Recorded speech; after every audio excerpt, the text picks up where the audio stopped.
نماز وطر کیسے پڑھیں، وطر پڑھنے کا مکمل طریقہ بتا دیں، اور آپ کس طریقے سے وطر پڑھتے ہیں یہ بھی بتا دیں۔ نیز اگر دعائے قنوت یاد نہ ہو تو اس کی جگہ کون سی دعا پڑھیں ربیہ کراچی سے۔ وطر کے بارے میں بہت ساری احادیث ہیں جن میں مختلف طریقے وطر کے بیان کیے گئے ہیں۔ بعض علماء کا موقف یہ ہے کہ ہر طریقے سے وطر ادا ہو سکتی ہے، 3 رکعت بھی، 1 رکعت بھی، 1 سلام کے ساتھ بھی، 2 سلام کے ساتھ بھی۔ اور بعض علماء نے ان تمام احادیث میں تطبیق دی ہے کہ یہ اپنے ظاہر پر نہیں ہے کہ، اور انہوں نے کہا کہ اصل تو وہ طریقہ ہے جو حضرت عائشہ رضی اللہ تعالی عنہ نے بتایا، صحیح حدیث ہے کہ کان نبی صلی اللہ علیہ وسلم یوتر بثلاث، نبی صلی اللہ علیہ وسلم 3 وطر پڑھتے تھے، لا یسلم الا فی آخرہن، صرف آخر میں سلام پھیرتے تھے، اور پہلی رکعت میں کوئی سبح اسم ربک الاعلی، دوسری میں قل یا ایھا الکافرون، تیسری میں قل هو اللہ احد پڑھتے تھے۔ تو فقہائے حنفیہ نے اس حدیث کو اصل بنایا ہے اور باقی احادیث میں تعویل کی ہیں، وہ اپنے ظاہر کے خلاف ہیں۔ وہ تعویلات کیا کی ہیں، ایک بہت طویل موضوع ہے، اس پر علماء بہت کچھ کہہ چکے ہیں، تو وہ میں کبھی موقع ملا تو انشاءاللہ میں اس کو ڈیٹیل میں ریکارڈ کرواؤں گا۔ جیسے حدیث میں آتا ہے کہ اوتر بواحدۃ، 1 رکعت وطر پڑھو، تو اس کا مطلب جو 1 رکعت وطر پڑھو یہ تو اردو میں ترجمہ ہے نا، اس کا مفہوم بہت سے فقہا کے نزدیک یہ ہے کہ اوتر بواحدۃ، 2 رکعت کو 1 رکعت کے ذریعے طاق بنا دو۔ جب پہلے 2 رکعت اور اس کے بعد 1 رکعت ملاؤ گے تو یہ پچھلی 2 بھی جفت کے بجائے طاق بن جائیں گی، یعنی ایون کے بجائے آڈ بن جائیں گی، تو طاق کہتے ہیں آڈ کو۔ تو یعنی بہت ساری روایتوں میں اس طرح سے تطبیق دی گئی ہے۔ اس کے کیا دلائل ہیں، بہت طویل موضوع ہے، تو میں چونکہ فقہ حنفی کو فالو کرتا ہوں، باقی فقہ کو بھی درست سمجھتا ہوں میں کہ فالو تو ایک ہی کو کرنا چاہیے۔ ایک کشتی کا سوار ہو آدمی جو ہے نا، وہ تھالی کا بینگن نہ بنے، کبھی ادھر لڑک رہا ہے کبھی ادھر لڑک رہا ہے، سب کو صحیح سمجھے۔ سارے اہل سنت والجماعت کے مکاتب فکر ہیں، حنفیہ، مالکیہ، شافعیہ، حنابلہ، فالو ایک کو کرنا چاہیے۔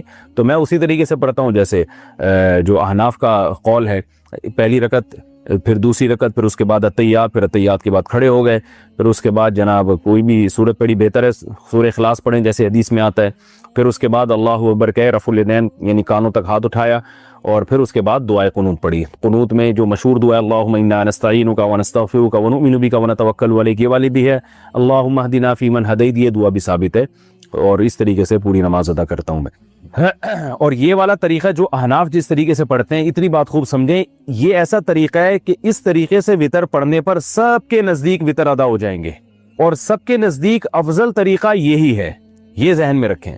یعنی مالکیہ کے نزدیک بھی اس طریقے سے وطر ہو جائے گا، شافعیہ کے نزدیک بھی ہو جائے گا، امام احمد بن حنبل کے نزدیک بھی ہو جائے گا، اور امام ابو حنیفہ کے نزدیک تو ہو ہی رہا ہے۔ تو چاروں فقہا، امام مالک، امام ابو حنیفہ، امام شافعی، امام احمد بن حنبل، چاروں کا اجماع ہے کہ اس طریقے سے وطر ادا بہرحال ہو جائیں گے۔ باقی طریقوں میں اختلاف ہے، کسی کے ہاں ہو رہا ہے، کسی کے ہاں نہیں ہو رہا، تو اس لیے بھی اس میں اچھا اس پر بھی اجماع ہے کہ اس طریقے سے ہو جائے گا، اور اس پر بھی اجماع ہے کہ سب سے بہتر طریقہ یہی ہے وطر پڑھنے کا۔ تو اس لیے اس لحاظ سے بھی اس کو فوکس کرنا چاہیے اس طریقے کو کہ اس پر سب کے نزدیک وطر ادا ہو جائیں گے، اور یہ طریقہ صحیح حدیث سے ثابت بھی ہے۔ اور دوسری بات یہ کہ اس پر سب کے نزدیک افضل طریقہ یہی ہے وطر پڑھنے کا، تو یہ بے غبار ہے۔ شیر نواز صاحب عراق سے، انہوں نے بہت دنوں سے کئی مسائل پوچھے ہوئے ہیں، تو جمع بھی ہو گئے، میں نے کہا چلو آج ان کے سارے مسائل میں نمٹا دیتا ہوں۔ عراق سے شیر نواز صاحب نے مختلف مسائل پوچھے ہیں، کہتے ہیں کہ یہ وہاں شواف حضرات بہت زیادہ ہیں، تو کچھ مسلکی اختلاف کی وجہ سے ان کو کچھ پرابلمز ہیں۔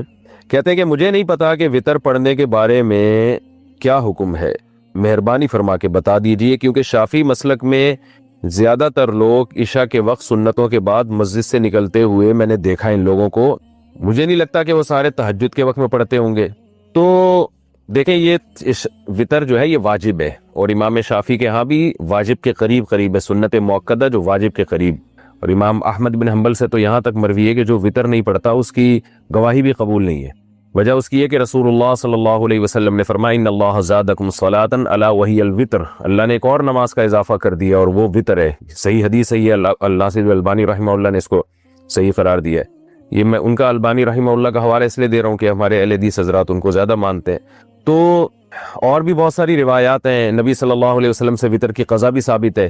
تو وطر کا حکم عام سنتوں کی طرح نہیں ہے، البتہ یہ ضرور ہے کہ ایسے فرض بھی نہیں ہے جیسے 5 نمازیں فرض ہیں، لیکن بہرحال ایسا بھی نہیں ہے کہ عام مستحبات کی طرح اس کو مستحب قرار دیا جائے کہ جس کا دل چاہے پڑھے، جس کا دل چاہے چھوڑ دے۔ آپ صلی اللہ علیہ وسلم نے فرمایا کہ صلاۃ اللیل مثنی وثنی مثنی مثنی وَإِذَا خِفْتَ الصُّبْحَ فَأَوْتِرْ بِوَاحِدَةٍ کہ جب تمہیں خطرہ ہو کہ صبح ہونے والی ہے تو ایک رکعت وطر پڑھو. وطر پڑھنے کا مطلب یہ کہ اوتر کا مطلب جفت جو 2 رکعتیں تھی ایک کے ذریعے ان کو جو جفت نماز تھی اس کو وطر بنا دو, یعنی طاق بنا دو اس کو. باقی ایک اختلافی مسئلہ ہے کہ 1 رکعت وطر پڑھنی چاہیے, 3 رکعت وطر پڑھنی چاہیے, یہ ابھی اس کا موقع نہیں ہے. آپ نے تو صرف یہ پوچھا ہے کہ لازم ہے یا نہیں, تو لازم ہے.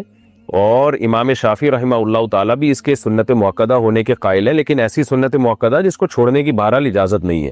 تو اب عراق میں اگر شافعی لوگ اس طرح کر رہے ہیں تو یہ ان کا اپنا عمل ہے, تو آپ ایسا نہ کریں, آپ وطر لازمی پڑھیں.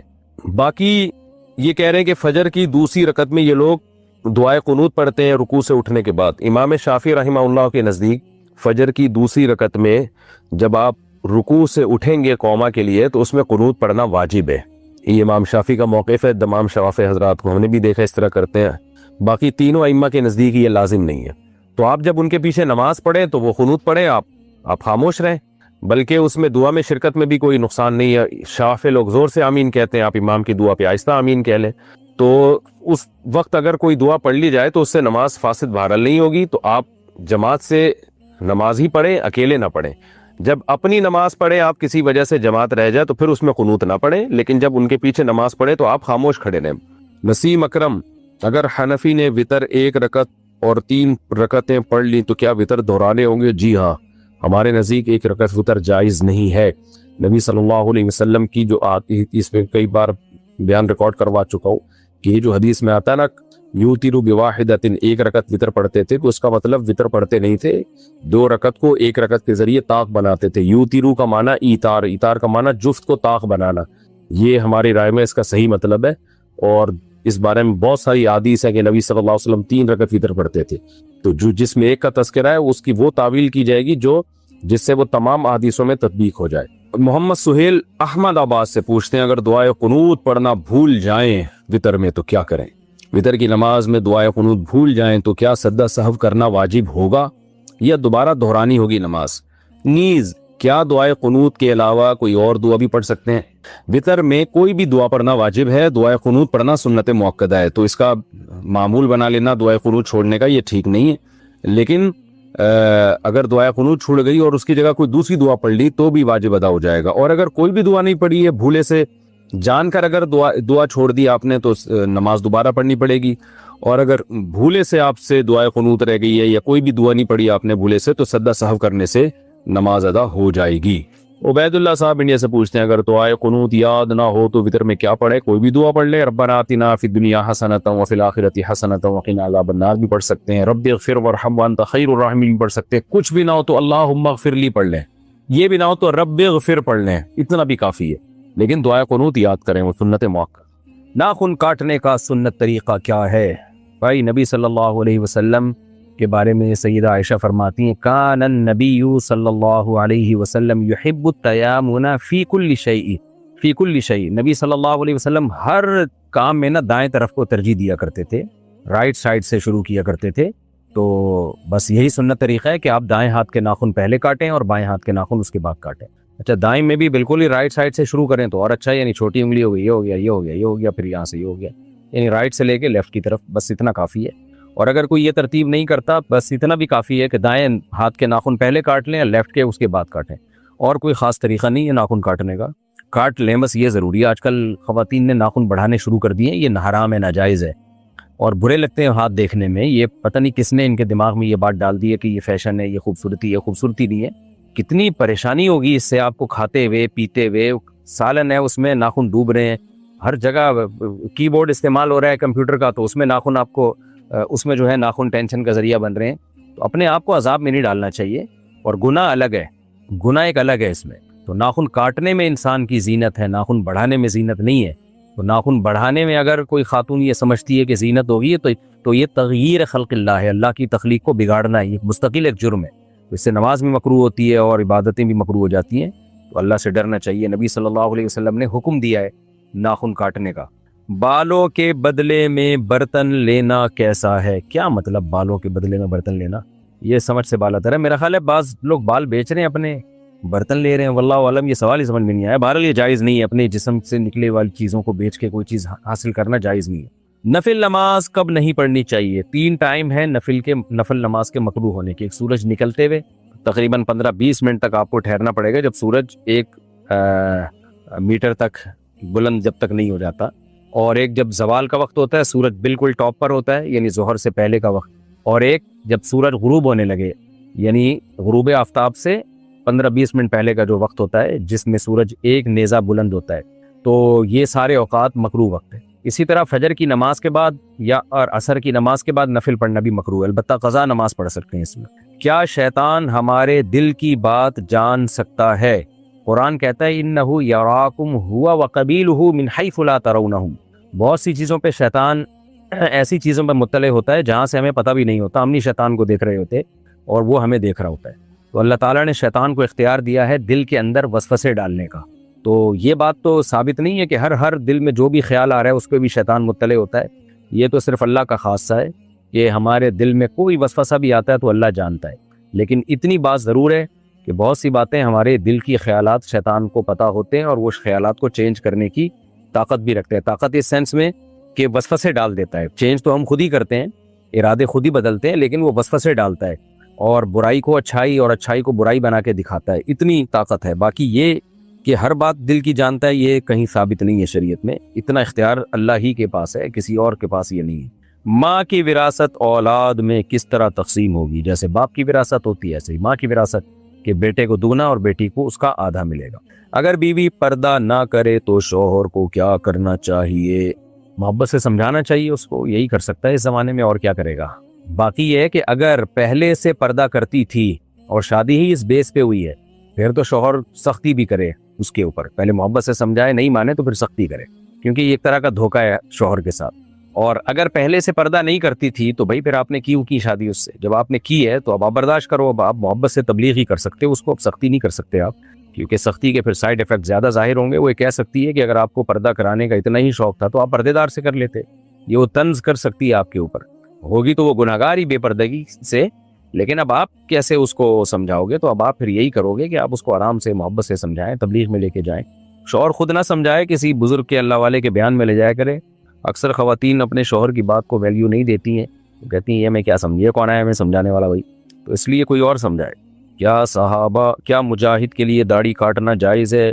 داڑھی کاٹنا کسی کے لیے بھی جائز نہیں ہے, البتہ موت کا خطرہ ہو, کوئی ایسا مسئلہ ہو اپنی یا اپنے ساتھیوں کی موت کا, تو اس کی گنجائش ہو سکتی ہے وقتی طور پر, کیونکہ اپنی جان بچانے کے لیے تو اللہ نے خنزیر کھانے کی اجازت دی ہے, تو ایسی مجبوری کے حکام الگ ہیں, لیکن نارملی کسی کے لیے بھی داڑھی کاٹنا جائز نہیں ہے. اگر پیشاب کے قطرے نکلتے ہوں تو وضو ٹوٹ جائے گا. یہ مسئلہ میں کئی بار بیان کر چکا ہوں, آپ نیٹ پہ سرچ کر لیں کہ معذور کا وضو یا جو پیشاب کے قطروں کا مریض ہے اس کا وضو کیسے ہوگا, اور مفتی طارق مسعود لکھیں گے, کلپ آ جائے گا, ڈیٹیل میں اس کا جواب ہے, وہ سن لیے گا. اگر عورت نے ٹی شرٹ پہنی ہو اور بڑی چادر لے کر نماز پڑھے تو نماز ہو جائے گی. اگر بڑی چادر لے لی اس نے اپنے اوپر جس سے سر بھی ڈھک گیا, پوری باڈی بھی ڈھک گئی ہے, تو نماز ہو جائے گی. ان خواتین کے لیے ٹی شرٹیں پہننا ٹھیک نہیں ہے, ایسا چس لباس جس سے جسم کے اعضاء جو ہے ان کا جو ابھار ظاہر ہوتا ہو, یہ ٹھیک نہیں ہے, جائز نہیں ہے, گناہ ہے. نبی صلی اللہ علیہ وسلم نے ارشاد فرمایا کہ قرب قیامت میں ایسی عورتیں پیدا ہوں گی کاسیاتن عاریاتن, جو لباس پہننے کے باوجود برہنہ ہوں گی اللہ کے ہاں, اللہ کے دفتر میں برہنہ لکھا جائے گا کہ یہ بے لباس تھی. وجہ اس کی یہ علماء نے لکھا ہے کہ یا تو اتنا باریک لباس ہوگا کہ جسم کی کھال نظر آتی ہوگی, یا اتنا چست لباس ہوگا کہ جسم کے پورے اعضاء نمایاں ہوتے ہوں گے. تو اتنا ٹائٹ لباس پہننا یا اتنا باریک لباس پہننا یہ بھی برہنہ ہونے کے حکم میں ہی ہے. یہ ایسے ہی ہے جیسے پہننا نہ پہننا برابر ہو. تو آپ نے فرمایا کہ ایسی عورتیں جنت کی خوشبو بھی نہیں پائیں گی, جنت میں جانا تو دور کی بات. ساڑی میں نماز ہو جاتی ہے؟ ساڑی اگر پورے جسم کو ڈھانپ لے اچھی طریقے سے, جسم کھلا بناؤ اور اتنی ٹائٹ بھی نہ ہو کہ جسم کے پورے اعضاء نمایاں ہو رہے ہوں, تو پھر ساڑی میں نماز ہو جائے گی. اصل مقصد ہے پوری باڈی کو ڈھانپنا. نماز میں عورت کا صرف چہرہ اور دونوں ہاتھ کھلے ہوئے ہوں بس. ذکر کس وقت کیا جائے؟ ذکر کا کوئی ٹائم متعین نہیں ہے, جب چاہیں ذکر کریں. اللہ تعالیٰ نے قرآن میں فرمایا کہ ایمان والے لوگ جو ہیں وہ کھڑے ہوئے بھی, بیٹھے ہوئے بھی, لیٹے ہوئے بھی, وعلی جنوبہم, پہلو کے بل بھی اللہ کا ذکر کرتے ہیں. یذکرون اللہ قیاما وقعودا وعلی جنوبہم, اللہ کا ذکر کرتے ہیں چلتے, بیٹھتے, سوتے, لیٹتے ہوئے, ہر وقت کرتے ہیں, جتنا اللہ توفیق دے ذکر کریں. البتہ کچھ اوقات ایسے ہیں جن میں ذکر کی فضیلت بہت زیادہ ہے. ایک فجر کی نماز کے بعد تسبیحات پڑھنا, ایک عصر کی نماز کے بعد, کیونکہ بکرتم و اصیلا، اللہ نے فرمایا کہ اللہ کی تسبیح بیان کرو صبح بھی اور شام بھی، تو ان اوقات میں تسبیح کرنا زیادہ افضل ہے۔ اچھا بھائی، اگر امام کے پیچھے سورہ فاتحہ پڑھ لی ہو تو نماز ہو جائے گی؟ احناف کے نزدیک یہ جائز نہیں ہے، کیونکہ صحیح حدیث کی مخالفت ہے۔ نبی صلی اللہ علیہ وسلم نے فرمایا من کان لہ امام فقراءۃ الامام لہ قراءہ، جس شخص کا کوئی امام ہو تو امام کی قراءت مقتدی کے لیے کافی ہے، اور جہری نماز میں تو یہ عمل جائز ہی نہیں ہے۔ وجہ اس کی ہے، یعنی سری نماز میں بھی اس حدیث کی وجہ سے ہم کہتے ہیں کہ امام نے قراءت کر لی تو مقتدی کو قراءت کی ضرورت نہیں ہے، اور جو جہری نماز ہے اس میں تو قرآن کی صاف آیت موجود ہے، اذا قرئ القرآن فاستمعوا له وانصتوا لعلکم ترحمون، کہ جب قرآن کی تلاوت کی جائے تو خاموشی سے سنو اور خاموش رہو، غور سے سنو اور خاموش رہو تاکہ تم پر رحم کیا جائے۔ اب بعض لوگ کہتے ہیں تلاوت تو ادھر کئی جگہ پہ ہو رہی ہوتی ہے، کیا وہاں سب خاموش ہو جاتے ہیں؟ یا امام تلاوت کر رہا ہوتا ہے، بعض لوگ پیچھے سنتیں پڑھ رہے ہوتے ہیں، وہ حرام کام کر رہے ہوتے ہیں۔ دیکھیں، اس آیت کا مطلب یہ نہیں ہے کہ مطلق تلاوت مراد نہیں ہے، یہ وہ تلاوت جو آپ کو سنانے کے لیے کی جا رہی ہو، اس تلاوت کا سننا واجب ہے۔ جیسے خطبے میں تلاوت ہوتی ہے، وہ جو خطبے میں بیٹھے ہوئے لوگ ہیں ان کو سنانے کے لیے کی جاتی ہے، تو ان پر واجب ہے کہ وہ خاموشی سے سنیں۔ اسی طرح نماز میں جو امام تلاوت کرتا ہے مقتدیوں کو سنانے کے لیے کرتا ہے، تو جو مقتدی ہیں ان پر واجب ہوگا کہ وہ اس قرات کو خاموشی سے سنیں۔